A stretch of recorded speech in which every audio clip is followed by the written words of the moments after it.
நேற்றைய நாள் பழனியில் முடிவு, இன்றைய நாள் மாடியில் ஓப்பனிங். ஊருக்கு போனால் தான் என்னால் ஜிம்முக்கு போக முடியும். இன்னைக்கு உடற்பயிற்சிக்கு என்ன பண்ணுறதுன்னு யோசிச்சு இருக்கும்போது கையில் ஒரு பைப் மாடிச்சு. சரி, அதை எடுத்துட்டு சிலம்பம் பயிற்சியை மேற்கொள்ளான்னு மாடிக்கு வந்துட்டேன். சிலம்பம் சுத்தது ரொம்ப கஷ்டமான ப்ராசஸ் தான். ஆனால் சிலம்ப மாஸ்டர் புல்லட் பாண்டிய மனசில் வச்சுன்னு சுற்றும் போது கிரிட்டு சுத்த முடியுது.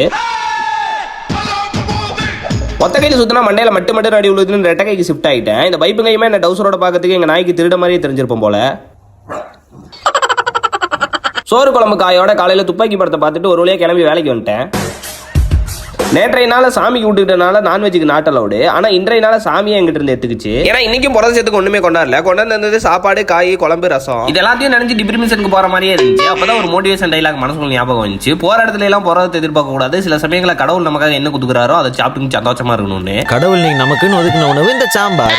இன்றைக்கான தண்ணி நிலவை சமைச்சிட்டு ஆஃபீஸ்ல இருந்து கிளம்பிட்டேன். இன்னைக்கு தான் வீட்டுக்கு கிளம்ப வேண்டிய நாள். அதனால மூட்டை முச்செல்லாம் கட்டின்னு கிளம்புறதுக்கு நைட் 9:30 ஆயிடுச்சு. இதுக்கப்புறம் எங்க வீட்டுக்கு போய் சமைச்சு சாப்பிடுங்கிறதுன்னு சொல்லிட்டு ஹோட்டலுக்கு கிளம்பிட்டோம். காலியா இருந்த இலையில கலகலன்னு 4 சப்பாத்தி வாங்கிட்டு அது கூட புரட்சத்துக்காக 2 ஆஃப் பாயில வாங்கி உள்ள விட்டேன். அதுக்கப்புறம் வீட்டுக்கு கிளம்பி போயிட்டோம். அவள்தான் நண்பர்களே, ஒரு வழியா கடவுளை பார்த்து ஊடு திரும்பியாச்சு. இதுக்கப்புறம் என் வாழ்க்கையில் நெகட்டிவிட்டியே கிடையாது. அதையும் மீறி அவனா நெகட்டிவிட்டியை பரப்பனான்னு வச்சுக்கோங்களேன். ஒரே வெட்டு. எப்படி ஒரே வெட்டு.